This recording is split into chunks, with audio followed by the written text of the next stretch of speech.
So you're not talking about monetization yet? No, we're not talking about business model or monetization. I mean, for Hearthstone or Overwatch or Heroes of the Storm, make a great game first. Figure that stuff out later. Remember that quote. I'll come back to it later.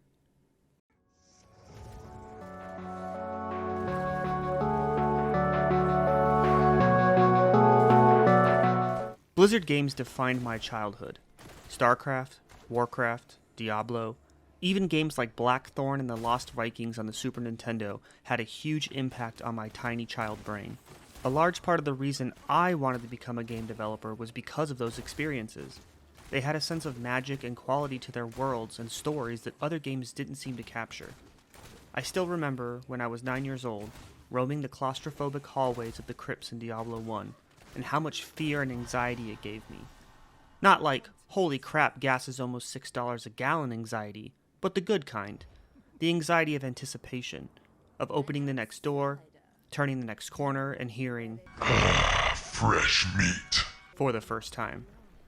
Then Diablo 2 came out 4 years later and raised the bar even higher. Though, I personally think some of the fear and tension was lost when the game leaned into a more action-oriented playstyle. Things sort of went downhill from there. Diablo 3 wasn't what players expected. It offered a more accessible view into the dark gothic world of the Diablo universe. The fear, tension, and anxiety of dungeon crawling was completely missing. Instead, the game was a full-on ARPG, heavily emphasizing the action element. The dark grittiness of Diablo 1 and even Diablo 2 was gone. I still stuck by the game though, reminiscing on the memories of the first two. I mean, hell, I still use the Diablo 3 lanyard for my keys to this day. It wasn't the Diablo I remembered, but it was still a decent kill and loot game loop. So, after the whole... Do you guys not have phones? Yeah, you guys all have phones, right? You can play on your tablet too. I firmly made up my mind that Blizzard was on the fastest path possible to kill the franchise. They had already dropped what I thought had made the original game so unique with Diablo 3, and now they were going for a strictly mobile release. I think the crowd reaction at BlizzCon speaks for itself. That's why I had no intention of playing Diablo Immortal, let alone making a review about it. But after seeing a user review of 0.5 on Metacritic, my curiosity got the better of me. It's like a car accident on the side of the freeway. You know you shouldn't look, but you slow down anyway, inconveniencing everyone behind you for a look into the mayhem. But after playing Diablo Immortal for a decent amount of time, I have to admit, I'm conflicted, and I believe that is exactly how the game intended me to feel. Before I go any further, I want to make it absolutely clear that I detest the monetization structure of mobile games, and in no way support what Blizzard has done here. They have taken a beloved franchise and essentially turned it into a slot machine, to the point that certain players have spent upwards of $10,000 and still not received the game's highest ranked item, a 5-star legendary gem. That is simply unacceptable. Not to mention that other players, like Bellular, have calculated that in order to fully gear out a single character, you would have to spend something like $110,000. This type of game design, if you can even call it a game at this point, should be illegal, especially considering a large portion of mobile players will be kids. It is predatory, and the game is designed to lure you in with these purchases. And that's the problem. I actually enjoy playing Diablo Immortal. The game is good, sometimes even great. The presentation and art direction is consistent, the graphical style matches that of Diablo 3, so you immediately feel connected to the world. Even the controls, which are optimized for mobile devices, feel great on PC. In fact, after trying both devices, the PC actually controls better, ironic considering. We don't have any plans at the moment to do PC. The combat is fluid, and although simplified for mobile devices, feels intuitive. Some encounters, specifically boss fights, do feel hollow though because of this design. Most times I could just stand in one spot and spam my auto attack without any risk of dying. The pace is quick, and you always have something you can work on, whether it be the main quest, bounties, rifts, the bestiary completion. The game is loaded with tasks for you to complete. The issue though is that all of these things are there to hide what the game really wants from you. It overloads you with tasks, materials to collect, a checklist of goals to achieve, all the while hiding that all those things mean nothing in the grand scheme of the game. They are there to get you addicted and to invest, and it works extremely well, even for someone like me who knows why the game was designed this way. Yes, designed. Every system in Diablo Immortal is designed to get you to eventually spend money. It's a pattern in mobile game design that once you understand, you can immediately spot. It goes something like this. You start the player off feeling powerful. You can kill most enemies without issue. Your health is plentiful, and it is almost impossible to die. You gain experience and levels quickly. You are showered with items that, in the long run, have little to no value, but you don't know that yet. You unlock new features at blazing speeds.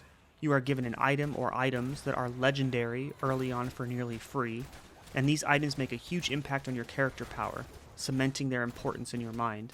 You are fed tons of resources. These can be crafting materials, runes, gems, crests. You are shown how easy it is to use these resources, and that you should. You are given plenty of content to explore and tasks to complete, the first of which you finish with ease, giving you the feeling of progression and achievement. There is a story to follow that you end up just mashing the use key to get through. Lost Ark, anyone? And then you hit the wall. Progress becomes slower. Enemies are harder to kill and you die quicker. You're not gaining experience as fast as you did before. You realize now that the shower of items you receive are completely useless, and those free legendaries you were given or could craft just don't cut it anymore.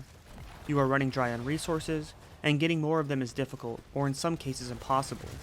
All of these tasks you were given are starting to feel like chores, and the rewards are just as useless as the items. But there is a solution to all of this. You were introduced to it early on, but you ignored it because it didn't feel relevant. You didn't need it then, because you were rolling your forehead on your keyboard and breezing through the game. Now, though, that solution is looking better and better, and before you know it, you are looking at the cash shop. What's $1 here and there, though? If you only spend $5 on premium currency, or $10 on a boon of Okay, wait, hold on a second. I can't believe this actually exists. They are charging $10 for the daily login reward system. In most free-to-play games, this is a feature that is free and is there to entice you to come back daily.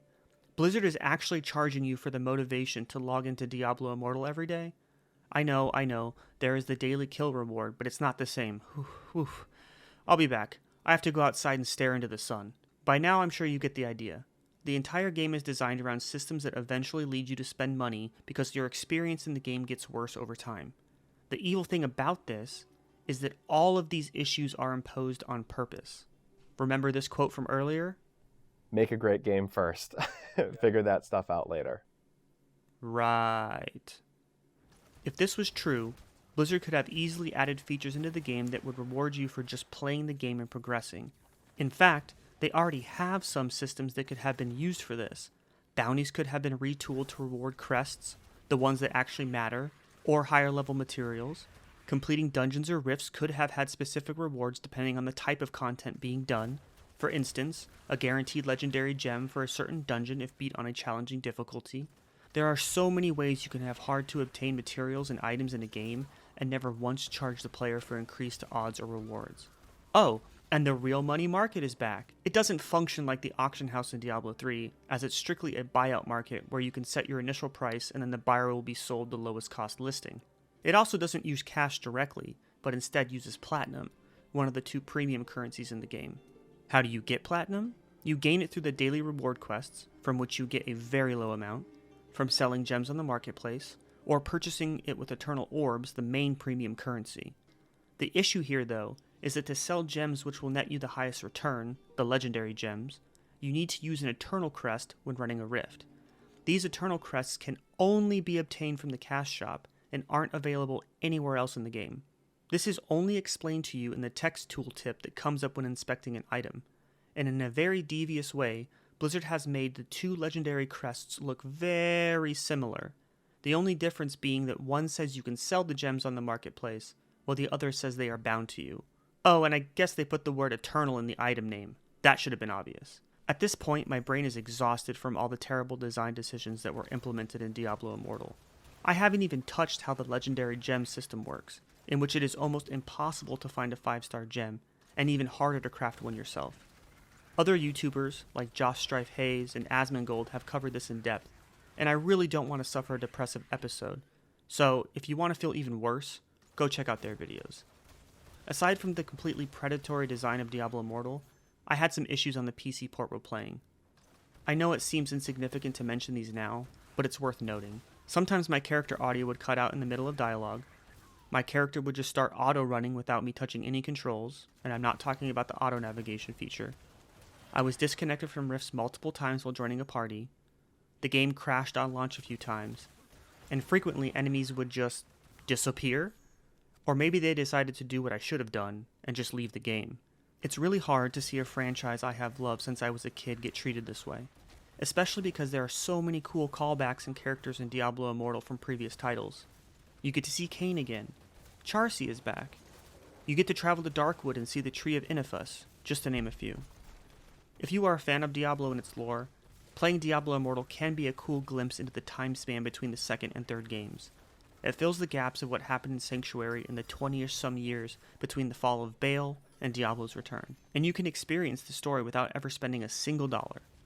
If that sounds interesting to you, then I say give the game a shot. But just remember, keep your credit card away from the flames of hell.